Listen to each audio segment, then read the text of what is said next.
Buenos días, estudiantes. Soy la profesora Yamile Villarroel del área de Ciencias Sociales. Este video está realizado solamente para recordar lo que es la independencia de Bolivia. La independencia de Bolivia tiene como antecedente dos rebeliones indígenas en el cual se llevaron a cabo dentro del Virreinato del Perú. Entre eso encontramos a Túpac Amaru. Tupac significa serpiente, significa magnífico, brillante, significa noble y de la realeza. Túpac Amaru también era conocido como José Gabriel Condorcanqui Noguera. En el año 1780, ya casado con Micaela Bastida, decidieron formar un ejército con indígenas de la región para así enfrentarse al ejército español por defender los derechos de todos los indígenas en el cual se le estaban violando, dado de que los españoles al declarar la ley de la mitad en el cual obligaba a cada indígena a trabajar dentro de las minas a partir de la edad de los 16 hasta los 56 años, pero era muy raro de que los indígenas pudieran sobrevivir hasta los 56 años, ya que en sí llegaban a morir a la mitad o a la corta edad por la contaminación que existía dentro de los cerros, ya sea el cerro de Potosí o el cerro Orco. Luego vamos a hablar de Túpac Katari. Túpac Katari era un indígena en el cual causó muchas rebeliones y fue un dolor de cabeza para los españoles, ya que era un caudillo rebelde de las tropas de la etnia aymara. Se alió especialmente con la cultura quechua, dado de que Túpac Katari, también conocido como Julián Apazanina, pudo reclutar 40,000 hombres a su servicio, ya que puso 40,000 hombres a su servicio, ya que estos en sí pudieron dominar todo lo que era el territorio de La Paz. Desde ahí Julián Apazanina pudo recuperar todo el predominio y no darse por vencido. Pero ¿cuál era la estrategia que utilizaba Julián Apazanina o Túpac Katari? Era el del bloqueo o el cercar ciudades para así evitar el ingreso de alimentos, ya que de esa manera perjudicaba la importación y exportación de productos desde el Cusco hacia lo que era lo que es la zona de la Challanta. Desde ahí vamos a empezar a decir de que fue traicionado y sentenciado por los españoles y fue llevado al descuartizamiento junto como fue con Túpac Amaru. Luego vamos a encontrar lo que es el Oriente. En el Oriente, el 29 de octubre de 1810, se realiza un alzamiento proclamado con un gobierno autóctono que fue encabezado por Pedro Ignacio Muiva, en el cual tenía como a su lado a José Bopi de Loreto y que duró 66 días. Desde ahí se empieza a consolidar lo que eran las grandes revoluciones. Vamos a hablar de la revolución de Chuquisaca, encabezado por Jaime Zudáñez en el año 1809 de un 25 de mayo, también conocido como el primer grito libertario de América. Desde ahí se empieza a formar una emoción, una forma de reclamo para poder liberarse de las mismas garras españolas. Se da la Revolución de la Paz, un 16 de julio de 1809, encabezado por Pedro Murillo. Seguidamente vamos a encontrar lo que es la Revolución de Cochabamba. La Revolución de Cochabamba se inició un 14 de septiembre de 1810, encabezado por Aniceto Arce. Desde ahí tenemos la Revolución de Santa Cruz, que fue un 24 de septiembre de 1810, en el cual estuvo dirigido por el doctor en sí Vicente Seoane. Desde ahí empiezan a darse otros tipos de revoluciones. Por ejemplo, el 6 de octubre de 1810 se dio la Revolución de Oruro. También el 10 de noviembre se dio la Revolución de Potosí. Luego se dio la Revolución de Tarija un 15 de abril de 1817 con la Batalla de la Tablada. Desde ahí se empiezan a formar grandes corrientes libertadoras. Entre eso encontramos lo que es el sector del norte y del sur de del sur de América, que está rodeado por el Océano Pacífico y el Océano Atlántico. Vamos a verificar cuáles son las corrientes libertadoras donde se concentra lo que es el norte.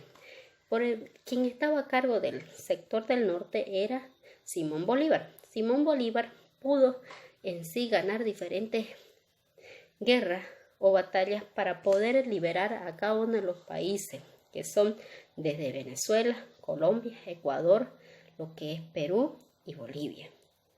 Luego encontramos lo que es la ruta de San Martín, un hombre muy valiente e inteligente y estratega militar que inicia desde la Argentina, Chile y luego se va y se encuentra con Simón Bolívar. Estos dos personajes en sí tenían una idea muy profunda en el cual era la igualdad y la libertad.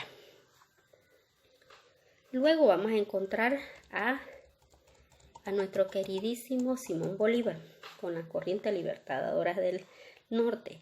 En sí, él mismo organizó su ejército con su propio dinero y a consecuencia de eso llegó a quedar en la quiebra. Pero Simón Bolívar, su idea de libertad empieza a surgir desde que viajó al sector de Roma, de Europa en sí, Roma y también lo que era Francia cuando estaba Napoleón Bonaparte, ¿no?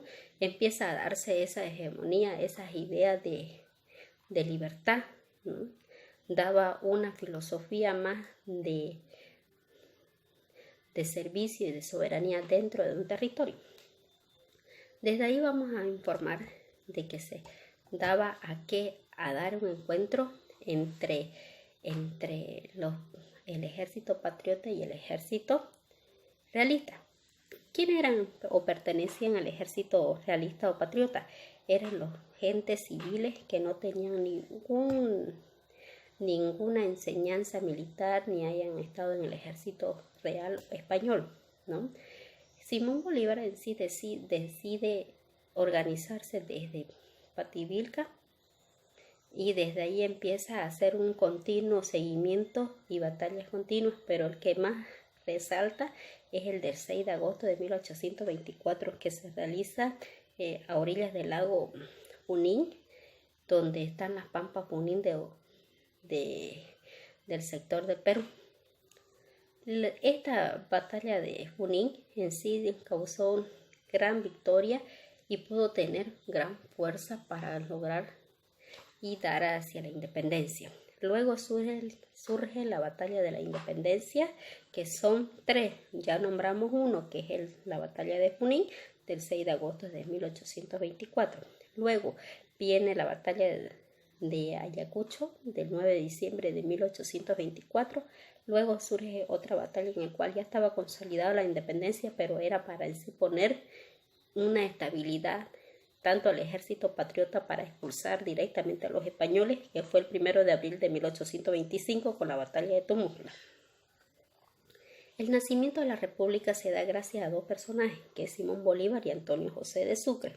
Cuando Bolivia nace a la vida independiente, nace con 2.363.769 kilómetros cuadrados, donde pudo surgir 5 provincias, que son La Paz, Potosí, Cochabamba y Chuquisaca, y en el oriente Santa Cruz. Dentro de esta proclamación de la independencia, vamos a hablar que Casimiro Lañeta había dado un resultado un aporte bien grande hacia las batallas de Ayacucho, porque era un hombre inteligente, que sabía mucho de estrategia militar. Él estaba muy preocupado para que se llegue a consolidar la independencia, especialmente en la zona de lo que era el Virreinato del Perú y lo que era Charca. Por ende, manda una carta a Antonio José de Sucre para que así haga un decreto dentro de ella para que se estipule mediante un documento lo que era el reconocimiento de la independencia del territorio.